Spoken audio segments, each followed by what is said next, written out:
kehausan. Dia melihat ada air yang tertampung di tempurung kelapa dan segera meminum air tersebut. Celaguk. Peralatan itu langsung di depan, ditaruh apa di samping? Depan. Tanpa disadarinya, Itu di samping butuh air seperti itu adalah air seni milik Prabu Galuga. Atas kehendak Dewata, babi hutan itu mengandung dan melahirkan seorang bayi perempuan.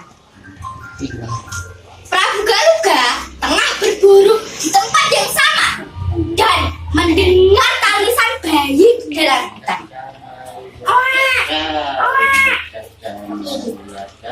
Setelah menemukannya, diangkatnyalah bayi perempuan itu menjadi anak dan diberi nama Dayang Sumbi.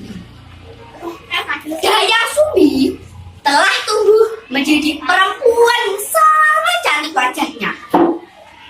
Serasa tak terbilang jumlah raja, pangeran, bangsawan berkehendak memperistrinya. Namun semua pilihan itu ditolak Dayang Sumbi dengan halus. Sang Prabu pun marah dan berkata, "Sumbi, hanya ada dua pilihan begitu, menikah atau kasihkan kau si hutan." Apa yang dipilih Dayang Sumbi, teman-teman? Akhirnya Dayang Sumbi memilih untuk diasingkan di hutan, ditemani oleh seekor anjing jantan bernama Situma. Pada suatu hari, Dayang Sumbi sedang menenun.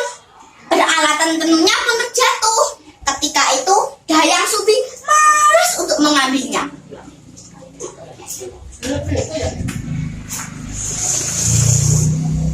Sekar kembang penjatuh.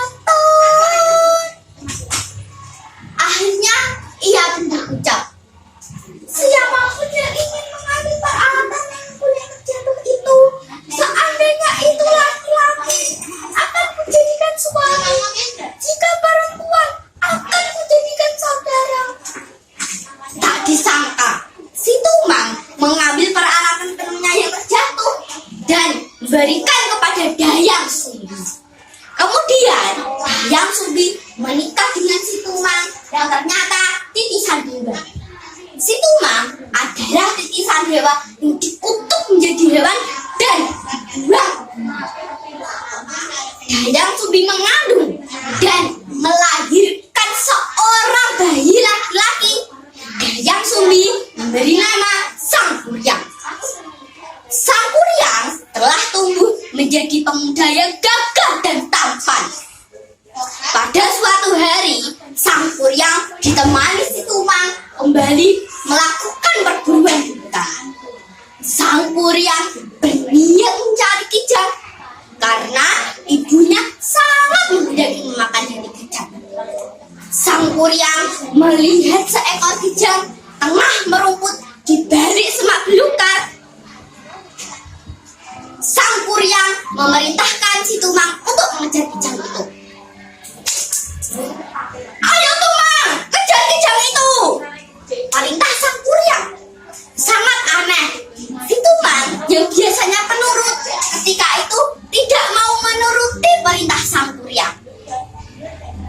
Lalu Sang Kuryang membunuh si Tumang dan mengambil hati anjing hitam itu untuk dibawa pulang dan diberikan kepada ibunya untuk dimasak. Tak terbayangkan amarah Dayang Sumbi ketika mengetahui hati yang dimakannya itu adalah hati si Tumang. Lalu Dayang Sumbi meraih gayung yang terbuat dari tempurung kelapa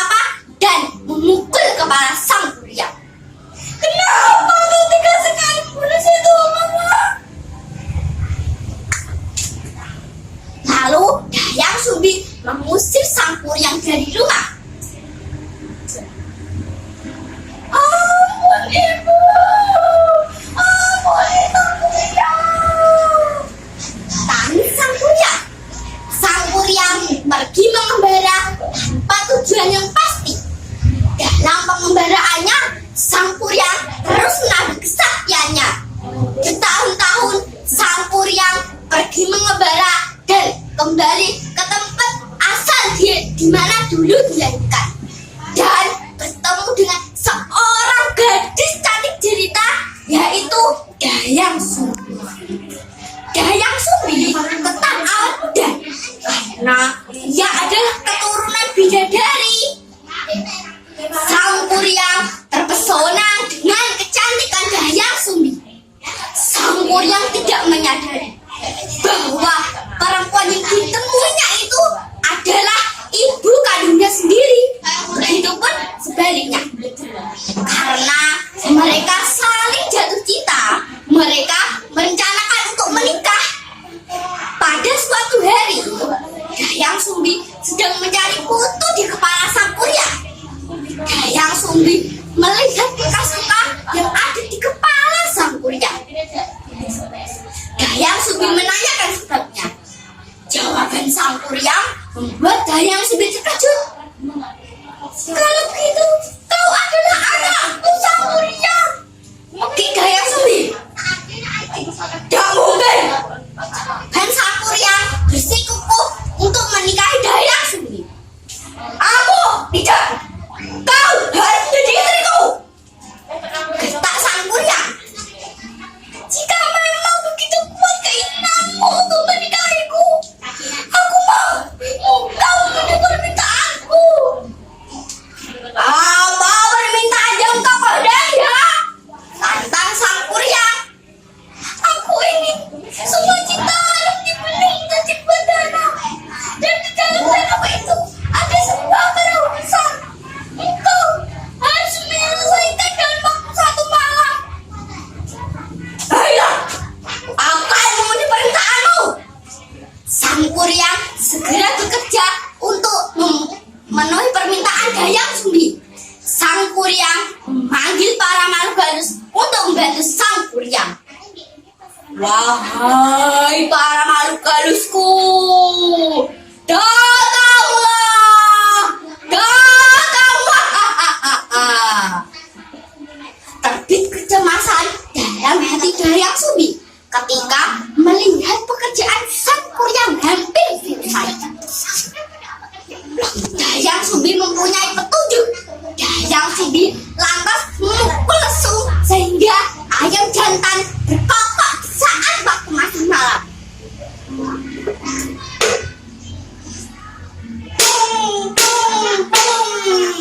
Tung, tung, tung. Kukuruyu, kukuruyu.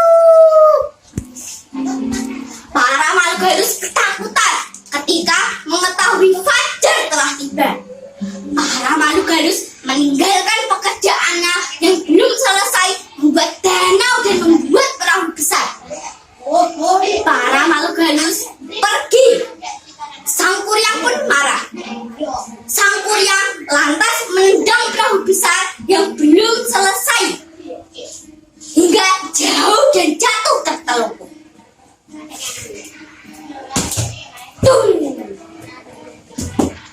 Menjelmalah perahu besar itu menjadi sebuah gunung.